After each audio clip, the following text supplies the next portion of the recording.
of course, the lovely girls, the MC, Miss Lizette and Miss Janice.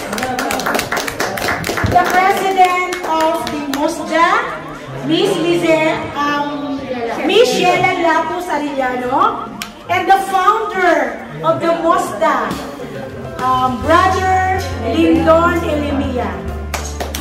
And of course po dito sa mga nagagwapuhang mga instructor ng self-defense. And I know your mission is to protect themselves and other act of violation and aggression. Yes, this is very true. Especially tayong mga kasambahay. At least po, alam natin kung paano tayo lumaban, paano natin dinipensa ang sarili natin kung merong ginagawa ang amo nating masama. Di po ba? At least yung mga simple na depensa, magagawa po natin. Just like, siguro narinig naman natin sa ibang country na nakakaawa po ang mga Pilipinas. Nagaya natin. Tumatalong na lang sila or as in, ano talaga, lalo na kung ginagawa sila ng kakaiba ng mga ano, hindi na rin makakitalaban. So at least po, itong self-defense, kahit paano, meron kang idea, meron kang know-how to defend yourself. Self-defense is not our right, but it's our duty. Again, happy anniversary, Madrid OFW Self-Defense Association. Thank you so much. Magandang hapon po sa inyo lahat. Sa mga hindi na po ako pupunta doon at dito na lang po, maikili lang mo ito. Hindi katulad niyo, hindi ko po kaya yun, magaling siya dyan. Happy anniversary po sa MOSDA. Congratulations po. At unang-una po sa lahat, maraming salamat po sa pag-imbita po sa amin. Hindi po ako masyado magaling sa pagsasalita ng ganito, pero ang gusto ko lang pong sabihin sa inyo ay maging responsable tayo sa bawat isa. Mahalin natin ang sarili natin dahil walang po magmamahal sa inyo kundi kayo lang. Magpadala na kayo sa LBC. Maraming salamat po.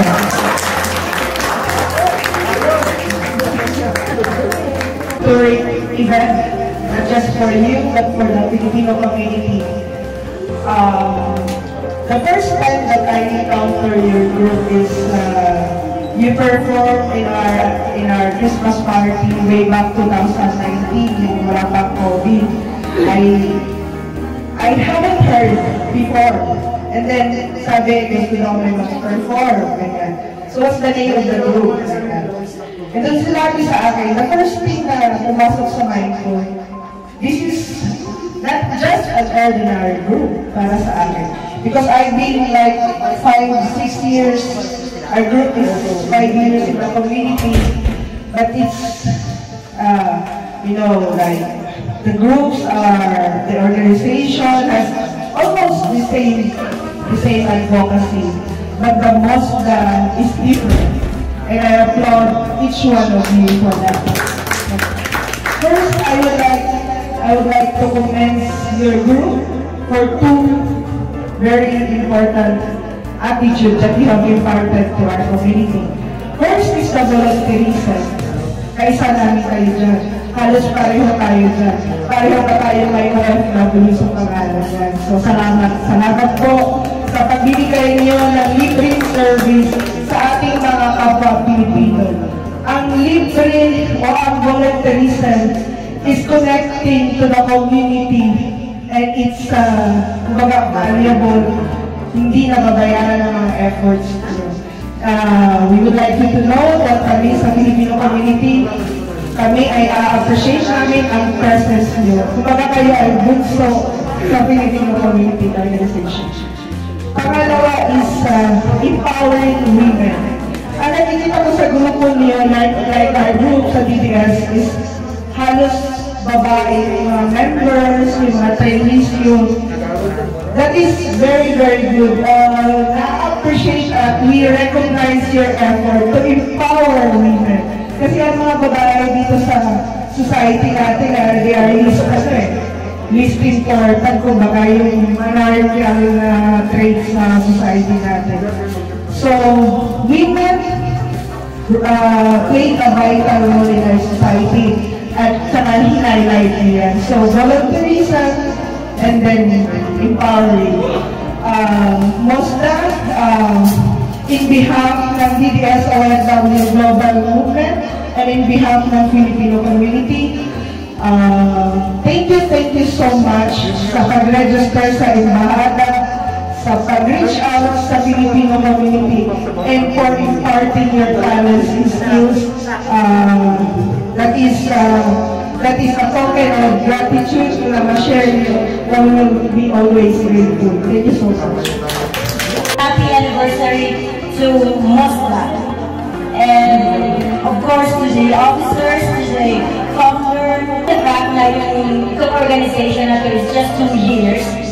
Sobrang bilis. Kasi parang kahapon ko lang siya nakita na may isang organization na gathering people to practice this kind of self-defense. And this is really important for all of us, especially nowadays na alam mo yung wala nang safe. Kahit katabi mo hindi ka safe. Diba? And of course, the fact also that this organization gathers people to practice this kind of skills. This is also a venue to gather and be united as a Filipino. Not only Filipinos, because we are welcoming, isn't it? You are welcoming other nationalities. Yes. So, everyone is welcome. Whether patuloy nyo, sana maging member na rin ako, balang araw. No? Kaso lang kasi, hectic kasi schedule. Marami tayong shooting. And also, sana nga, pagpatuloy natin ito, kasi ito kailangan natin ngayon, kabayan. No? Kasi, again, this is not only about self-defense. This is about family. And this is what the essence of having this kind of organization. Again, thank you for inviting me, and congratulations and happy anniversary, Mosda. Thank you, and you are all again welcome to Pinarako. Get a member. Sa mga officers ng Mosda, sa President, Ms. Sheila Lapos, sa lahat ng instructors, assistant instructors, sa ating founder, Mr. Lindo Melania, members, at sa ating mga bisita ngayon. Magandang gabi po sa ating lahat. Mosda, Madrid OFW Self-Defense Association. Ako po ay bumabati sa inyo. Happy 2nd anniversary po. Mabuhay po kayong lahat. Sa Mosda family, ito lang po yung masasabi ko. Hindi na po ako magtatagal, baka abutin po kayo ng bukas.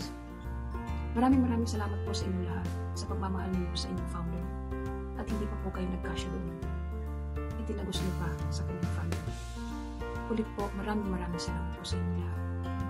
Hindi po namin makakalimutan yan lahat. At salamat po na marami sa inyong pagmamahal. Mabuhay po kayo. We love you all po. To Madrid OFW Self-Defense Association. It feels like yesterday since you started, but it's already been 2 years. Big congratulations to all of you who have come a long way. Your hard work, loyalty, and diligence make the best worker, and we appreciate your efforts. As an organization, you have been an essential part of our community. We are all grateful for the dedication and passion you have shown. Happy 2nd anniversary. I pray for more amazing years of your service. God bless your service to our nation. From Team Duterte Federalism Movement, Spain. Mabuhay! Happy 2nd anniversary, Madrid OFW Self-Defense Association. Fight!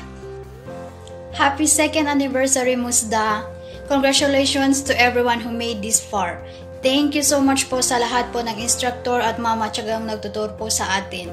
Stay healthy and enjoy the party. God bless!